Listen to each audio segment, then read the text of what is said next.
ಪ್ರತಿ ತಿಂಗಳು 3,25,000 ರೂಪಾಯಿ ಬಂದ್ಬಿಟ್ಟು ಸೋಡಿಯಂಗೆ ಮೇಂಟೆನೆನ್ಸ್ ಅಂತ 3,25,000 ಎಲ್ಲ ವಾರ್ಡಲ್ಲೂ ರಿಮೂವ್ ಮಾಡಿದ್ದಾರೆ. ಎಲ್ಲ LED ಲೈಟ್ಸ್ ಹಾಕಿರೋ ಇಲ್ಲಿ ನೋಡಿ ಟೆಂಡರ್ ಆಗಿದೆ 24 ಡಿಸೆಂಬರ್ ಆಲ್ರೆಡಿ ವರ್ಕ್ ಆಗಿರೋ ಇದಕ್ಕೆ ಟೆಂಡರ್ ಕರೀತಾರೆ 32 ಲಕ್ಷ. ನಜೀರ್ ಅಹಮದ್ ಅವ್ರ ಮನೆ ಮುಂದೆ ಒಳಗೆ ನಿಂತ್ಕೊಳ್ಬೇಕು 140 ಅಂಗಡಿಗಳು ಯಾವುದೇ ಮುನ್ಸೂಚನೆ ನೋಟಿಸ್ ನೀಡಿಲ್ಲ.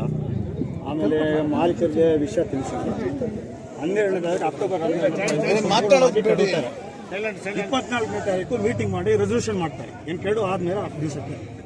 ಎರಡನೇದು ಆಮೇಲೆ ಇಲ್ಲಿ ನೋಡಿ ಟೆಂಡರ್ ಆಗಿದೆ 24 ಡಿಸೆಂಬರ್ ಆಲ್ರೆಡಿ ವರ್ಕ್ ಆಗಿರೋ ಇದಕ್ಕೆ ಟೆಂಡರ್ ಕರೀತಾರೆ 32 ಲಕ್ಷ. ನಜೀರ್ ಅಹಮದ್ ಅವ್ರ ಮನೆ ಮುಂದೆ ತೋರಿಸಿದ್ವಿ. ಕಾಂಕ್ರೀಟ್ ರೋಡ್ ಹಾಕಿದ್ದಾರೆ, ಮೇಲೆ ಶೆಲ್ಟರ್ ಹಾಕ್ಲಿಕ್ಕೆ. ಆಮೇಲೆ ಮಾಡ್ಕೊಂಡಿ ಸರ್, ಮಾಡ್ಕೊಂಡಿದ್ದು ಅದನ್ನ 2015 ಕಟ್ಟಿರೋದು ಹೊಸ ಅಂಗಡಿಗಳು, ಅದನ್ನು ಡೆಮಾಲಿಷನ್ ಮಾಡಿದ್ದಾರೆ. ಆಮೇಲೆ ಏನ್ ಪ್ರಪೋಸಲ್ ಇದೆ ಎಲ್ಲ ಡೀಟೇಲ್ ನೀವು ಕೊಡ್ರಿ. ನಾವು ಮೀಟಿಂಗ್ ನಲ್ಲಿ ಎಲ್ಲ DC ಇದಾರೆ, ಮೇಡಮ್ ಇದಾರೆ, ಎಲ್ಲರೂ ಇರ್ತಾರೆ. ಎಲ್ಲ ಆಫೀಸರ್ ಜೊತೆಗೆ ಒಂದು ಚರ್ಚೆ ಮಾಡಿ ಆಮೇಲೆ ಇವರಿಗೆ ಕ್ಲಿಯರ್ ಮಾಹಿತಿ ಕೊಡೋರಿ. ಹಂಗ್ ಮಾಡೋದು ಫಸ್ಟ್ ಸರ್. ಮತ್ತೆ ನಗರಸಭೆಯಲ್ಲಿ ಲೈಟ್ಗಳು ಈಗ ಎಲ್ಲಾನು LED ಚೇಂಜ್ ಮಾಡಿದ್ದಾರೆ. ಬಟ್ ಪ್ರತಿ ತಿಂಗಳು 3,25,000 ರೂಪಾಯಿ ಬಂದ್ಬಿಟ್ಟು ಸೋಡಿಯಂಗೆ ಮೇಂಟೆನೆನ್ಸ್ ಅಂತ 3,25,000 ಎಲ್ಲ ವಾರ್ಡಲ್ಲೂ ರಿಮೂವ್ ಮಾಡಿದ್ದಾರೆ. ಎಲ್ಲ LED ಲೈಟ್ಸ್ ಹಾಕಿರೋ CCM ಅಲ್ಲ ಮರ್ಕ್ಯೂರಿ ಲೈಟ್. CCM ಅಲ್ಲ ಮೇಡಮ್, CCM ಅಲ್ಲ. ಬರೀ ಸೋಡಿಯಂ ಲೈಟ್ಗೆ ಮೇಂಟೆನೆನ್ಸ್ ಅಂತ 3,25,000 ರೂಪಾಯಿ ಕೊಡ್ತಿದ್ದಾರೆ ಪ್ರತಿ ತಿಂಗಳು. ಇದೆ. ಅದು ಅವರು ನಗರಸಭೆ ಅಧ್ಯಕ್ಷರೇ ಕೊಟ್ಟಿದ್ದಾರೆ. ನಗರಸಭೆ ಅಧ್ಯಕ್ಷರು ಲೆಕ್ಕ ಕೊಟ್ಟಿರೋದು 12,000 ಲೈಟ್ಗೆ. ಇಲ್ಲಿ ನೋಡಿ ಸರ್, 12,000 ಲೈಟ್ 3,500 ಇದೆ ಅಂತ ಹೇಳಿದ್ರೆ ಪ್ರತಿ ವಾರ್ಡ್ಗೂ 9,227 ರೂಪಾಯಿ ನಾವು ಬಿಲ್ ಮಾಡಿದ್ದೀವಿ ಅಂತ ಹೇಳ್ತಾರೆ. ಅವರೇನೆ ಹೇಳೋದು ಇಲ್ಲ ಕರೆಕ್ಟ್. ಈಗ ನೀವು ಏನ್ ಮಾಹಿತಿ ಕೊಟ್ಟಿದ್ದೀರಲ್ಲ, ಈಗ ಮೀಟಿಂಗ್ ಅದು ಇದ್ರ ಸಲಗೆ ಮೀಟಿಂಗ್ ಇಟ್ಟಿದ್ದೆ ನಾನು.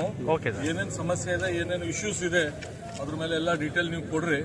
ಆಮೇಲೆ ನಾನು ಡೀಟೇಲ್ ತಗೊಂಡು ಆ ತರ ಏನೋ ಮಾಹಿತಿ ಇದ್ರು we take action seriously. Sir, ಈಗ ಬಂದ ಉದ್ದೇಶ ಹೇಳಿ ಸರ್. ಈ ಜಾಗ ಏನಿದೆ ಇಷ್ಟಕ್ಕೆ ಮಾತ್ರನೇ ನಾವು ಸ್ಟ್ರಕ್ಚರ್ಸ್ ತರೋದು, ಇನ್ನೆಲ್ಲೂ ಬೇರೆ ಯಾವುದು ಪ್ಲಾನ್ ಇಲ್ಲ ಅಂತ ಅಂದ್ಬಿಟ್ಟು ಮಾಸ್ಟರ್ ಪ್ಲಾನ್ ಆಗ್ತದೆ. ಇದು ಸುಮಾರು ವರ್ಷದಿಂದ ಮೋರ್ ದೆನ್ ಮೋಸ್ಟ್ಲಿ 100 ಇಯರ್ಸ್ ಅವಾಗ್ಲಿಂದ ಇದು ಮಾರ್ಕೆಟ್ ಆಗಿತ್ತು.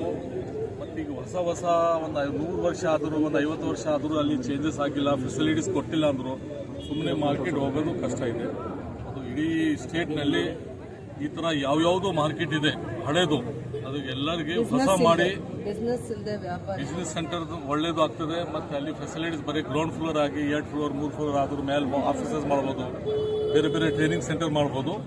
ಆದರೂ ಈಗ 99%, 100% ಪ್ರೆಸೆಂಟ್ ಎಷ್ಟು ಇಲ್ಲಿ ತೆಗೆದಿದ್ದೀವಿ ಅದನ್ನಲ್ಲೇ ಮಾರ್ಕೆಟ್. ಅದು ಬಿಟ್ಟು ಯಾವುದು ಅಂಗಡಿ ಇಲ್ಲ, ಯಾವುದು ಟಚ್ ಮಾಡಲ್ಲ. ಅದ್ರ ಬಗ್ಗೆ ಮೀಟಿಂಗ್ ಮಾಡಿ ಒಂದು ರೆಸಲ್ಯೂಷನ್ ಮಾಡಿ ನಿಮಗೆ ಆದೇಶ ಮಾಡ್ಬಿಡ್ತಾರೆ. ಸರ್, ಈಗ ಇದರ ಬಗ್ಗೆ ಒಂದು ಕಮಿಟಿ ಕೂಡ ಒಂದು ತನಿಖೆ ಆಗೋದಕ್ಕೆ ನಿಮ್ಮ ಸರ್ಕಾರವೇ, ನಿಮ್ಮ ಇಲಾಖೆಗೆ ಒಂದು 3 ಜನನ ತನಿಖಾ ತಂಡನ ನೇಮಿಸಿದ್ರೆ ಏನಕ್ಕೆ ಮಾಡಿದ್ದೀರಿ ಸರ್? ಸ್ವಲ್ಪ ಜನ ಈಗ ನೀವು ಪ್ರಪೋಸಲ್ ಕಂಪ್ಲೇಂಟ್ ಕೊಟ್ಟಿದ್ದೀರಲ್ಲ, ಆ ಥರ ಕಂಪ್ಲೇಂಟ್ ಬಂದಿತ್ತು. ರಿಯಾಲಿಟಿ ಏನಿದೆ ನಮಗೆ ಮಾಹಿತಿ ಬರಬೇಕಿಲ್ಲ.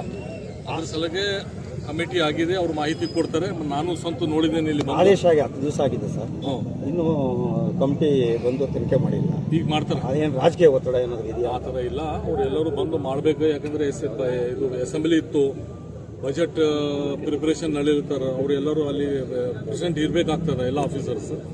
ಅದು 100% ಮಾಡ್ತಾರೆ. ಆಲ್ರೆಡಿ ಇಲ್ಲಿ ಅಂಗಡಿಗಳು ಇತ್ತಲ್ಲ ಸರ್, ಅವ್ರಿಗೆ ಏನು ಅದ್ರ ಬಗ್ಗೆ ಮೀಟಿಂಗ್ ಇದೆಲ್ಲ, ಅದ್ರ ಬಗ್ಗೆ ನಾನೇ